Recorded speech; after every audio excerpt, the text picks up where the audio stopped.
Role of the government, presented by Uday Shankara H. Digital Learning, Department of Collegiate Education. Program BA, Semester 5th, Subject Economics. Title of the paper Economic Thought, Unit 4, Modern Economist. Session number 38, Role of the Government. University is Mangalore University.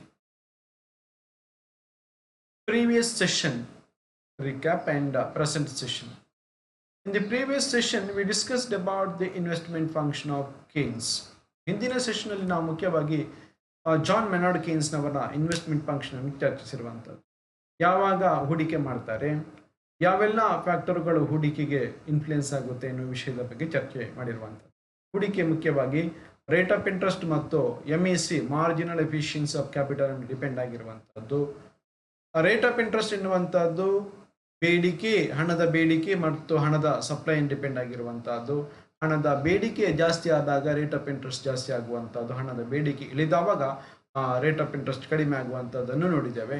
ಹಾಗೆಯೇ MEC ಎನ್ನುವಂತಹದ್ದು ಇನ್ನೊಂದು concept, ಹೂಡಿಕೆ decide ಮಾಡುವಂತಹದ್ದು. MEC ಜಾಸ್ತಿ ಆದಾಗ ಹೂಡಿಕೆ ಜಾಸ್ತಿ ಆಗುತ್ತೆ, MEC ಕಡಿಮೆ ಆದಾಗ ಹೂಡಿಕೆ ಕಡಿಮೆ ಆಗುತ್ತೆ. MEC rate of interest compare ಮಾಡಿದಾಗ MEC ಫೇವರೇಬಲ್ ಸಿಚುವೇಶನ್ ಇರುವಾಗ ಅಲ್ಲಿ ಅನುಕೂಲಕರ ಅಂತ ಹೇಳುವಂಥದ್ದು. MEC greater than rate of interest ಆದರೆ ಅನುಕೂಲಕರ, MEC equal to rate of interest ಅಷ್ಟು ಅನುಕೂಲವಲ್ಲ ಅಂತ ಹೇಳುವಂಥದ್ದಾಗಿರ್ಬೋದು. ಹಾಗೆಯೇ MEC ಎನ್ನುವಂಥದ್ದು supply price and of capital ಮತ್ತು future prospective yield in future ಅನ್ನು ಡಿಪೆಂಡ್ ಆಗಿರುವಂಥದ್ದು ಕೂಡ ಈ ಸಂದರ್ಭದಲ್ಲಿ ನಾವು ಕಳೆದ ಸೆಷನ್ ಅಧ್ಯಯನ ಮಾಡಿರುವಂಥ ವಿಷಯಗಳು ಅಂತ ತಿಳಿಬೇಕಾಗುತ್ತೆ. ಈ ಒಂದು ಸೆಷನ್ ಅಲ್ಲಿ in this session we are going to discuss about the role of the government. Role of the government ಬಗ್ಗೆ ಅಥವಾ ಪಾಲಿಸಿ ಆಂಗಲ್ ಅಲ್ಲಿ JM ಕೇನ್ಸ್ ನವರ ಕಾಂಟ್ರಿಬ್ಯೂಷನ್ ಗಳನ್ನು ಇಲ್ಲಿ ನಾವು ಚರ್ಚಿಸಲಿಕ್ಕೆ ಇರುವಂತದ್ದು. Contribution of Keynes regard role of government. Role of the government. Keynes prescribed a positive role for the government in economic matters in the society for the social and economic welfare of the people at a large. ಧನಾತ್ಮಕವಾದ role ಅನ್ನು ಸರ್ಕಾರಕ್ಕೆ ಕೇನ್ಸ್ ಕೊಡ್ತಾನೆ. ಸರ್ಕಾರದ ಪಾತ್ರ ಅಥವಾ ಸರ್ಕಾರದ ಒಳಪಡುವಿಕೆ ಒಂದು ರಾಷ್ಟ್ರದಲ್ಲಿಯ ನಿರುದ್ಯೋಗ ನಿವಾರಣೆಗೆ ಅಥವಾ ಇಫೆಕ್ಟಿವ್ ಡಿಮಾಂಡ್ ಕಡಿಮೆ ಇರುವ ಸಂದರ್ಭದಲ್ಲಿ ಅದನ್ನು ಗ್ಯಾಪ್ ಅನ್ನು ಫುಲ್ಫಿಲ್ ಮಾಡಲಿಕ್ಕೆ ಅತ್ಯಂತ ಅನಿವಾರ್ಯ ಮತ್ತು ಅವಶ್ಯಕತೆ ಅಂತ ಹೇಳ್ಕೊಂಡು ಜಾನ್ ಮೆನಾರ್ಡ್ ಕೇನ್ಸ್ ಹೇಳ್ತಾನೆ. Here he stands face to face with Smith, who did not like the idea of government's participation in economic activities in the system. ಇಲ್ಲಿ ಜಾನ್ ಮೆನಾರ್ಡ್ ಕೇನ್ಸ್ ಮತ್ತು ಆಡಮ್ ಸ್ಮಿತ್ನ ಐಡಿಯಾಗಳು ಕಾಂಟ್ರಡಿಕ್ಟರಿ ಆಗಿದೆ ಅಂತ ನಾವು ತಿಳಿಯುವಂಥದ್ದು. ಆಡಮ್ ಸ್ಮಿತ್ ಏನು ಹೇಳ್ತಾನೆ, 1776ರಲ್ಲಿ ಅವನ wealth of nation ಕೊಡುವಾಗ invisible hand ಮತ್ತು ಲೇಸಿಸ್ ಫೇರ್ ಪಾಲಿಸಿಯನ್ನು ಹೈಲೈಟ್ ಮಾಡಿರುವಂಥದ್ದು. ಲೇಸಿಸ್ ಫೇರ್ ಅಂದರೆ ಫ್ರೀ ಫ್ರಮ್ ಗವರ್ಮೆಂಟ್ ಇಂಟರ್ವೆನ್ಷನ್, ಸರ್ಕಾರದ ರೋಲ್ ಬೇಡ, ಸರ್ಕಾರ ಇಂಟರ್ಫಿಯರ್ ಆಗೋದು ಬೇಡ, ತನ್ನಿಂತಾನಾಗಿ JBC ಸಪ್ಲೈ ಲಾ ಹೇಳಿದಾಗೆ supply creates it's on demand ಹೇಳಿದಾಗೆ ತನ್ನಿಂತಾನಾಗಿ ಅಲ್ಲಿ ಪೂರೈಕೆ ಮಾಡಿದಕ್ಕೆ ಬೇಡಿಕೆಗಳು ಬರುತ್ತೆ ಅನ್ನೋದಾಗಿ ಕ್ಲಾಸಿಕಲ್ ಚಿಂತಕರು ಅಥವಾ ಕ್ಲಾಸಿಕಲ್ ಸ್ಕೂಲ್ನವರು ನಂಬಿರುವಂಥದ್ದು. ಆದರೆ JM ಕೇನ್ಸ್ ಹೇಳ್ತಾನೆ ಸರ್ಕಾರದ ರೋಲ್ ಬೇಕಾಗುತ್ತೆ ಎಲ್ಲ ಸಂದರ್ಭದಲ್ಲಿಯೂ. ಅಲ್ಲಿ ಏನು ಕೆಲವೊಂದು ಸಂದರ್ಭದಲ್ಲಿ ಹಣದ ಕೊರತೆ ಉಂಟಾದವಾಗ ಖಾಸಗಿಯವರು ಹೂಡಿಕೆ ಮಾಡುವುದಿಲ್ಲ. ಆ ಸಂದರ್ಭದಲ್ಲಿ ಸರ್ಕಾರ ಹೂಡಿಕೆ ಮಾಡಿ ಅಲ್ಲಿ ಆದಂಥ ರೆವೆನ್ಯೂ ಮತ್ತು ಎಕ್ಸ್ಪೆಂಡಿಚರ್ನ ನಡುವಿರುವಂಥ ಮಿಸ್ ಮ್ಯಾಚ್ ಅಮೌಂಟ್ ಅನ್ನು ಸರ್ಕಾರ ಭರಿಸಬೇಕು ಅಂತ ತಿಳ್ಕೊಂಡು ಕೇನ್ಸ್ ಹೇಳ್ತಾನೆ ಅಂತ ತಿಳಿಬೇಕಾಗುತ್ತೆ. Keynes was positively of the view that left to itself the system of laissez-faire is quite incapable to solve the economic problems of this society. In this case, JM Keynes believes that laissez-faire, the idea is the free from government intervention, is not suitable in this context because the some angle or sometimes has to make balance between that revenue and expenditure, or the mismatch or the lack of effective demand problem. To overcome the same, there should be a government role, or the government investment should be there in the kondo JM Keynes ಹೇಳ್ತಾನೆ. Keynes ideas like philosophy of government intervention, public investment and other forms of economic policy designed to fill the gaps in the private enterprises. ಖಾಸಗಿ enterprises ಅಲ್ಲಿ ನಾವು fill up ಮಾಡಲಿಕ್ಕಾಗಿ ಅಥವಾ gap fill up ಮಾಡಲಿಕ್ಕಾಗಿ ಆತ government intervention, public investment ಇದೆಲ್ಲ ಬೇಕು, economic policy play ಮಾಡುವ ಸಂದರ್ಭದಲ್ಲಿ ಬೇಕಾಗುತ್ತೆ ಅಂತ ಹೇಳುವಂಥದ್ದು. ಇಲ್ಲಿ ಮುಖ್ಯವಾಗಿ ಎರಡು ಪಾಲಿಸಿ ಬಗ್ಗೆ ಜೆ.ಎಂ. ಕೇನ್ಸ್ ಹೇಳ್ತಾನೆ. ಒಂದು ಮಾನಿಟರಿ ಪಾಲಿಸಿ, ಇನ್ನೊಂದು ಫಿಸ್ಕಲ್ ಪಾಲಿಸಿ. ಮಾನಿಟರಿ ಪಾಲಿಸಿ ಹಣಕಾಸಿನ ನೀತಿ ನಿಯಮಗಳಾದರೆ, ಫಿಸ್ಕಲ್ ಪಾಲಿಸಿ ಖಜಾನೆಗೆ ಸಂಬಂಧಪಟ್ಟಂತಹ public revenue, public expenditure, public ಡೆಪ್ಟ್, ಈ ಸಾರ್ವಜನಿಕ ಹಣಕಾಸಿನ ವಿಷಯಕ್ಕೆ ಬರುವಂಥದ್ದು. Monetary policy RBI reserve bank ಅಥವಾ ಸೆಂಟ್ರಲ್ ಬ್ಯಾಂಕಿನ ವಿಷಯಕ್ಕೆ ಬರುವಂಥದ್ದು ಅಂತ ನಾವು ತಿಳಿದಿರಬೇಕಾಗುತ್ತೆ. Present day monetary policies to control the cyclical fluctuations are the direct outcomes of Keynesian theory. ಈ ದಿನಗಳಲ್ಲಿ ಮಾನಿಟರಿ ಪಾಲಿಸಿ ಮುಖ್ಯವಾಗಿ ಎಲ್ಲವನ್ನು ನಿಯಂತ್ರಣ ಮಾಡುತ್ತೆ, ಸೈಕ್ಲಿಕಲ್ ಫ್ಲಕ್ಚುಯೇಷನ್ ಅನ್ನು ನಿಯಂತ್ರಣ ಮಾಡುತ್ತೆ ಅನ್ನೋದಾಗಿ ಕೆನಿಷಿಯನ್ ಥಿಯರಿಯಲ್ಲಿ ನಾವು ನಂಬುವಂಥದ್ದು.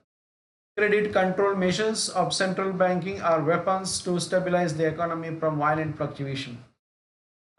ಕೇಂದ್ರ ಬ್ಯಾಂಕಿನ ಕ್ರೆಡಿಟ್ ನಿಯಂತ್ರಣ ಮಾಡುವಂಥ ವಿಧಾನಗಳು ಮುಖ್ಯವಾಗಿ ಒಂದು ಎಕಾನಮಿಯನ್ನು ಸ್ಟೆಬಿಲೈಸ್ ಮಾಡಲಿಕ್ಕೆ, ವೈಲೆಂಟ್ ಆಗಿರುವ ಫ್ಲಕ್ಚುಯೇಟ್ ಆಗಿರುವ ಎಕಾನಮಿಯನ್ನು ಸ್ಟೆಬಿಲೈಸ್ ಮಾಡಲಿಕ್ಕಿರುವಂಥ ಅಸ್ತ್ರಗಳು, ವಿಧಾನಗಳು ಅಂತ ಹೇಳ್ಕೊಂಡು ಜೆ.ಎಂ. ಕೇನ್ಸ್ ನಂಬುವಂಥದ್ದು. ಕ್ರೆಡಿಟ್ ಕಂಟ್ರೋಲ್ಗಳು ಅಂದರೆ ಮುಖ್ಯವಾಗಿ ರೆಪೋ ರೇಟ್ ಆಗಿರ್ಬೋದು, ರಿವರ್ಸ್ ರೆಪೋ ಆಗಿರ್ಬೋದು, open market operation, statutory liquidity ratios, cash reserve ratio, open market operation, bank ರೇಟುಗಳು, ಇದೆಲ್ಲ ಕ್ರೆಡಿಟ್ ಕಂಟ್ರೋಲ್ ಮೆಷರ್ಸ್ಗಳಲ್ಲಿ ಬರುವಂಥದ್ದು. ಅದರ ಮುಖಾಂತರ ಹಣದ ಚಲಾವಣೆಯನ್ನು ನಿಯಂತ್ರಣ ಮಾಡುವಂಥದ್ದು ಅಂತ ತಿಳಿಬೇಕಾಗುತ್ತೆ. RBI ಇಲ್ಲಿ ಪ್ರಧಾನ ರೋಲ್ ವಹಿಸುವಂಥದ್ದು. ಇನ್ಫ್ಲೇಷನ್ ಮತ್ತು ಡಿಫ್ಲೇಷನ್ ವಿತ್ AD ಎಗ್ರಿಗೇಟ್ ಡಿಮಾಂಡ್ ಮತ್ತು ಎಗ್ರಿಗೇಟ್ ಸಪ್ಲೈಗೆ ಸಂಬಂಧಪಟ್ಟ ಒಂದು ಅನಾಲಿಸಿಸ್ ಅನ್ನು ಜೆ.ಎಂ. ಕೇನ್ಸ್ ಕೊಡ್ತಾನೆ. ಮುಖ್ಯವಾಗಿ X ಆಕ್ಸಿಸ್ ಅಲ್ಲಿ ಎಂಪ್ಲಾಯ್ಮೆಂಟ್ ಅನ್ನು ರೆಪ್ರೆಸೆಂಟ್ ಮಾಡಿದರೆ, Y ಆಕ್ಸಿಸ್ ಅಲ್ಲಿ ಕನ್ಸಂಪ್ಷನ್ ಮತ್ತು ಇನ್ವೆಸ್ಟ್ಮೆಂಟ್ ಅನ್ನು ರೆಪ್ರೆಸೆಂಟ್ ಮಾಡಿದ್ದಾರೆ.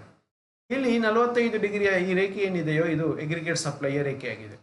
ಆಮೇಲೆ AD ಎನ್ನುವಂಥ ರೇಖೆ ಎಗ್ರಿಗೇಟ್ ಡಿಮಾಂಡಿನ ರೇಖೆಯಾಗಿದೆ. ಇಲ್ಲಿ ಈಕ್ವಿಲಿಬ್ರಿಯಂ ರೀಚ್ ಆಗುವಂಥ ಈ ಎನ್ನುವಂಥ ಪಾಯಿಂಟಲ್ಲಿ AS ಮತ್ತು AD ಇಂಟರ್ಸೆಕ್ಟ್ ಆಗುತ್ತೆ ಅಂತ ನಾವು ಗಮನಿಸಬೇಕಾಗುತ್ತೆ. ಮತ್ತು ಆ ಸಂದರ್ಭದಲ್ಲಿ ಎಂಪ್ಲಾಯ್ಮೆಂಟ್ OL ಲೆವೆಲಲ್ಲಿ ಎಂಪ್ಲಾಯ್ಮೆಂಟ್ ಇರುತ್ತೆ.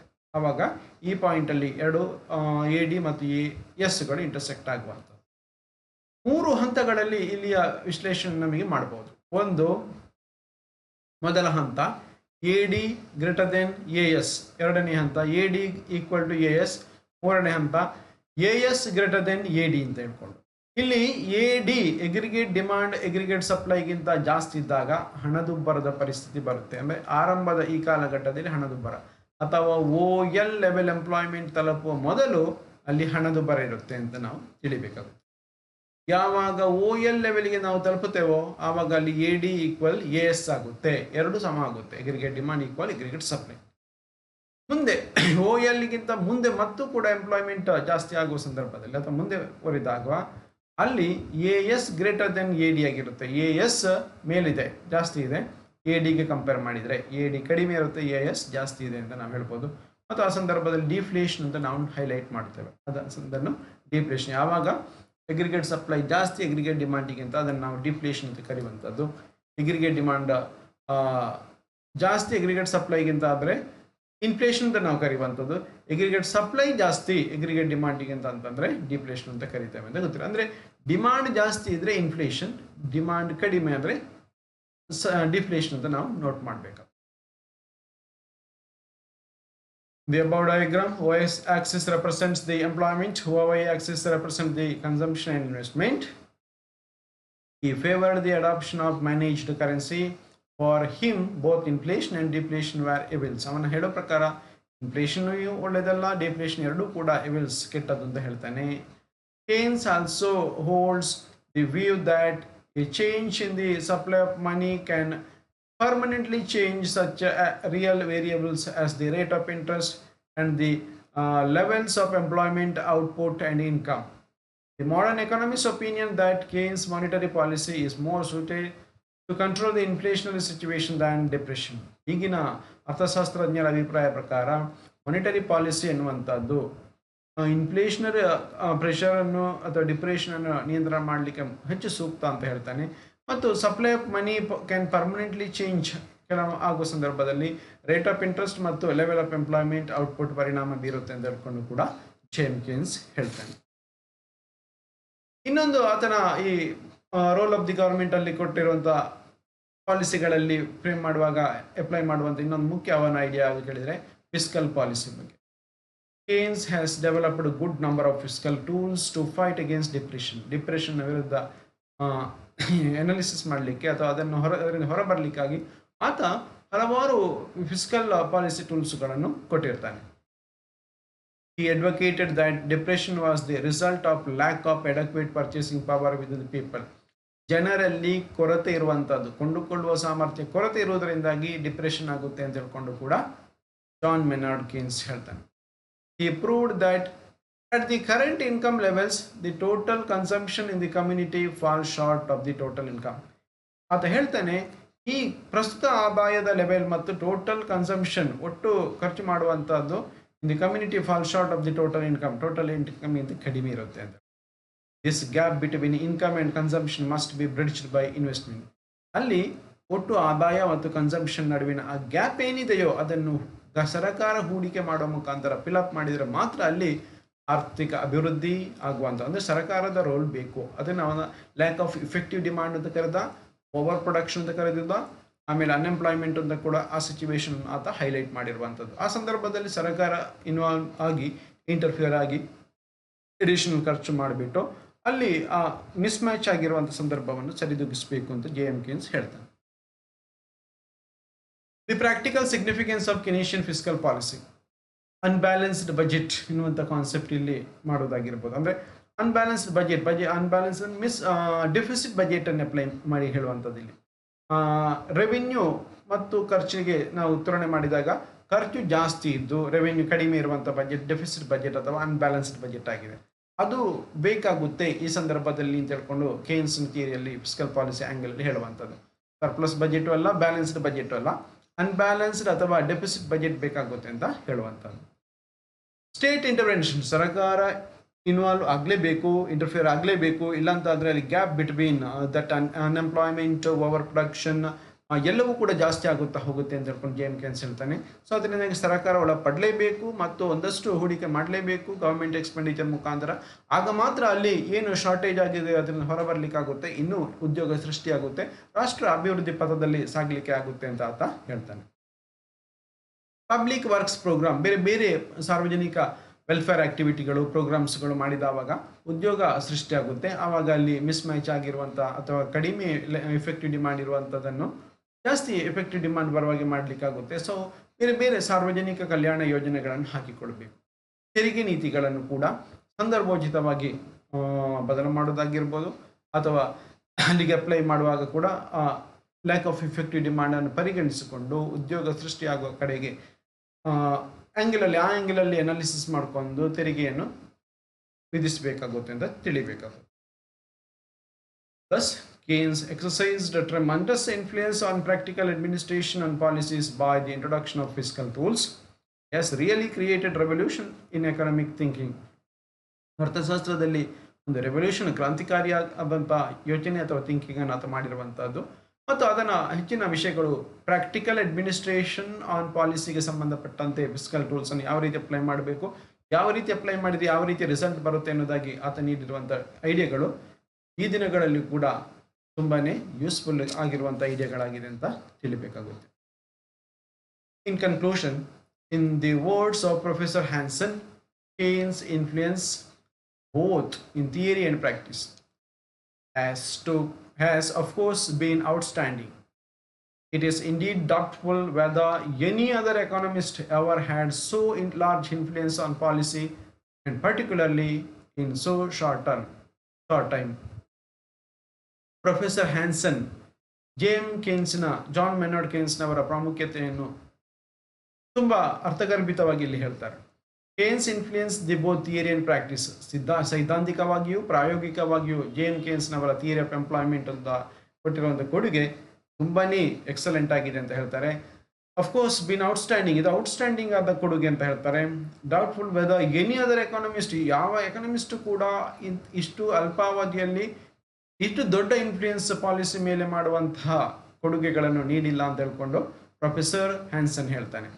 ಇನ್ short, general theory is great contribution to the history of economics. General theory ಅನ್ನುವಂಥದ್ದು 1936ರಲ್ಲಿ ನೀಡಿದ ಜನರಲ್ ಥಿಯರಿ ಅಥವಾ ಜನರಲ್ ಥಿಯರಿ ತುಂಬಾ ಬಹಳ ಮುಖ್ಯವಾಗಿ ಸಂದರ್ಭೋಚಿತವಾಗಿ ನೀಡಿದ ಸಿದ್ಧಾಂತ ಅಂತ ಹೇಳ್ಕೊಂಡು ಈ ಸಂದರ್ಭದಲ್ಲಿ ನಮಗೆ ಹೇಳಲಿಕ್ಕೆ ಸಾಧ್ಯವಾಗುವಂಥದ್ದು. Session summary. In this session, we discussed about role of the government. ಸರ್ಕಾರದ ಪಾತ್ರಗಳನ್ನು ಜಾನ್ ಮೆನಾರ್ಡ್ ಕೀನ್ಸ್ ನವರು ಮಾನಿಟರಿ ಪಾಲಿಸಿ ಮತ್ತು ಫಿಸ್ಕಲ್ ಪಾಲಿಸಿ ಮತ್ತು roll of the government angle ಅಲ್ಲಿ ಹೇಳಿರುವಂಥದ್ದು. ಸರ್ಕಾರದ ಪಾತ್ರ ಬೇಕಾಗುತ್ತೆ. ಕೆಲವೊಂದು ಸಂದರ್ಭದಲ್ಲಿ ಅಲ್ಲಿ lack of demand, lack of effective demand ಅಥವಾ ಅನ್ಎಂಪ್ಲಾಯ್ಮೆಂಟ್ ಅಥವಾ ಓವರ್ ಪ್ರೊಡಕ್ಷನ್ ಆಗದ ಸಂದರ್ಭದಲ್ಲಿ, ತನ್ನಿಂತಾನಾಗಿ ಅಲ್ಲಿ ಮ್ಯಾಚ್ ಆಗದ ಸಂದರ್ಭದಲ್ಲಿ, ಗ್ಯಾಪ್ ಸೃಷ್ಟಿಯಾದ ಸಂದರ್ಭದಲ್ಲಿ ಸರ್ಕಾರ ಇನ್ವಾಲ್ವ್ಮೆಂಟ್ ಆಗಿಬಿಟ್ಟು ಮಾನಿಟರಿ ಪಾಲಿಸಿ ಅಥವಾ ಫಿಸ್ಕಲ್ ಪಾಲಿಸಿ ಮುಖಾಂತರ ಯೋಜನೆಗಳನ್ನು ಹಾಕಿಕೊಂಡು ಸರ್ಕಾರ ಖರ್ಚು ಮಾಡಿದಾಗ, C+I ಇದ್ದಲ್ಲಿಂದ C+I+G ಮಾಡಿದಾಗ ರಾಷ್ಟ್ರ ಅಭಿವೃದ್ಧಿ ಆಗಲಿಕ್ಕೆ ಸಾಧ್ಯ, ರಾಷ್ಟ್ರ ಬೆಳೀಲಿಕ್ಕೆ ಸಾಧ್ಯ, ರಾಷ್ಟ್ರ ಪ್ರಗತಿ ಪಥದಲ್ಲಿ ಹೋಗಲಿಕ್ಕೆ ಸಾಧ್ಯ ಅಂತ ಹೇಳ್ಕೊಂಡು ಜಾನ್ ಮೆನಾರ್ಡ್ ಕೀನ್ಸ್ ಈ ಸಂದರ್ಭದಲ್ಲಿ ಹೇಳಿರುವಂಥದ್ದು. ಹಾಗೆಯೇ ಪಾಲಿಸಿ ಫ್ರೇಮ್ ಮಾಡುವಾಗ ಬೇರೆ ಬೇರೆ ಆಗಿರುವಂಥ ಮಾನಿಟರಿ ಮತ್ತು ಫಿಸ್ಕಲ್ ಪಾಲಿಸಿ ಐಡಿಯಾಗಳನ್ನು ಜಾನ್ ಮೆನಾರ್ಡ್ ಕೀನ್ಸ್ ನೀಡಿರುವಂಥದ್ದು. The modern economist opinion that Keynes monetary policy is more suited to control inflationary situation than depression. ಈ ದಿನಗಳಲ್ಲಿ ಕೆಲವು ಅರ್ಥಶಾಸ್ತ್ರಜ್ಞರ ಅಭಿಪ್ರಾಯ ಪ್ರಕಾರ ಕೇನ್ಸ್ ನೀಡಿರುವಂತಹ ಮಾನಿಟರಿ ಪಾಲಿಸಿಯು ಕಂಟ್ರೋಲ್ ಇನ್ಫ್ಲೇಷನರಿ ಸಿಚುವೇಶನ್, ಹಣದುಬ್ಬರದಂಥ ಪರಿಸ್ಥಿತಿಯನ್ನು ನಿಯಂತ್ರಣ ಮಾಡಲಿಕ್ಕೆ ಹೆಚ್ಚು ಸೂಕ್ತವಾಗಿದೆ. ಡಿಪ್ರೆಷನ್ಗಿಂತ ಹಣದುಬ್ಬರದ ಪರಿಸ್ಥಿತಿಯನ್ನು ನಿಯಂತ್ರಣ ಮಾಡುವಂಥ ಐಡಿಯಾಗಳನ್ನು ಆತ ಕೊಟ್ಟಿದ್ದಾನೆ ಅಂತ ಹೇಳ್ಕೊಂಡು ಕೂಡ ಹೇಳ್ತಾರೆ ಅಂತ ಈ ಸಂದರ್ಭದಲ್ಲಿ ನೆನಪಿಸುವಂಥದ್ದು. ಎಸ್, ಇದಿಷ್ಟು ಜಾನ್ ಮೆನಾರ್ಡ್ ಕೀನ್ಸ್ನವರ ಕಾಂಟ್ರಿಬ್ಯೂಷನ್ಗಳು, ಅರ್ಥಶಾಸ್ತ್ರಕ್ಕೆ ನೀಡಿರುವಂಥ ಕೊಡುಗೆಗಳು ಅಂತ ನಾವು ಸಂದರ್ಭದಲ್ಲಿ ಮಾಡಿದ ರೆಫರೆನ್ಸ್ ಪುಸ್ತಕಗಳು ಮುಖ್ಯವಾಗಿ ಹಚೇಲಾ ಅವರು ಬರೆದಿರುವಂತಹ history of economic thought, Jhingan ಅವರು ಬರೆದಿರುವಂತಹ history of economic thought, Lokanathan ಅವರು ಬರೆದಿರುವಂತಹ ಹಿಸ್ಟ್ರಿ ಆಫ್ ಎಕನಾಮಿಕ್ ಥಾಟ್, ಹಾಗೇನೆ ಶಿಲಾ ಪ್ರಭಾಕರ್ ಅವರು ಬರೆದಿರುವಂತಹ ಎಕನಾಮಿಕ್ ಥಾಟ್ ಪುಸ್ತಕಗಳು ಇರುತ್ತದೆ. ವಂದನೆಗಳು. ಮುಂದಿನ ಸೆಷನ್ನಲ್ಲಿ ಇನ್ನೊಂದು ವಿಷಯದ ಬಗ್ಗೆ ನಾವು ಚರ್ಚಿಸೋಣ. ಧನ್ಯವಾದಗಳು.